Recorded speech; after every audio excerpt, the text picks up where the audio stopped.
Bonjour, dans la première partie de ce MOOC, vous avez appris à créer des sites web statiques en utilisant les deux langages HTML5 qui permet d'écrire et organiser le contenu des pages web et CSS3 qui permet de mettre en forme les pages web. Dans cette partie, vous allez apprendre à utiliser le langage JavaScript afin de dynamiser et rendre interactif vos sites web. Il faut noter que pour suivre cette partie, vous devez connaître les bases des langages HTML et CSS. Si vous avez déjà suivi la première partie de ce MOOC, c'est tout bon. Sinon, vous savez ce qu'il vous reste à faire. Afin de simplifier votre apprentissage, cette partie a été divisée en 2 semaines, semaine 4 et semaine 5, elles-mêmes subdivisées en chapitres étudiant chacun un aspect précis du JavaScript. Dans cette semaine, nous allons focaliser sur les notions de base du langage JavaScript. Pour cela, nous allons aborder les chapitres suivants. Le premier chapitre va donner une introduction au langage JavaScript.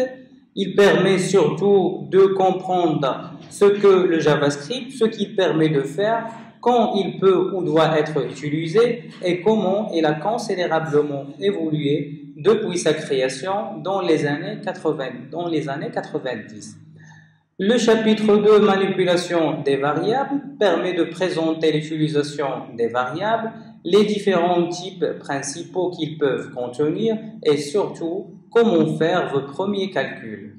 Chapitre 3, les conditions. Dans ce chapitre, vous allez découvrir les conditions et surtout vous rendre compte que les possibilités pour votre code seront déjà bien plus ouvertes car vos conditions vont influencer directement sur la façon dont va réagir votre code à certains critères.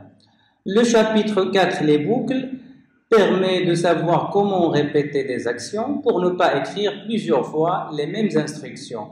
Mais avant cela, nous allons aborder le sujet de l'incrémentation et la décrémentation.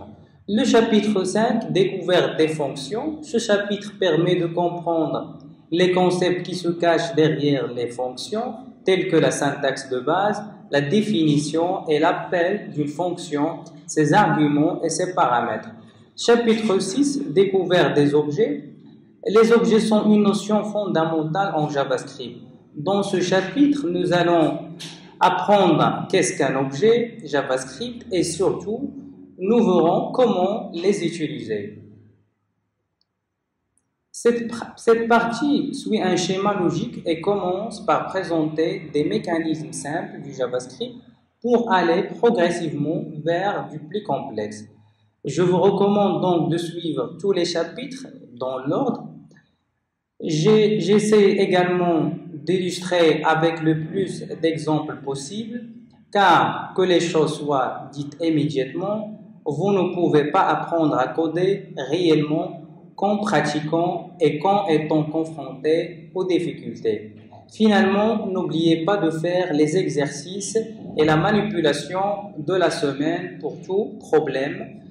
N'hésitez pas de contacter l'équipe de MOOC directement ou bien vous pouvez le contacter sur le forum de MOOC. Je vous souhaite bon courage.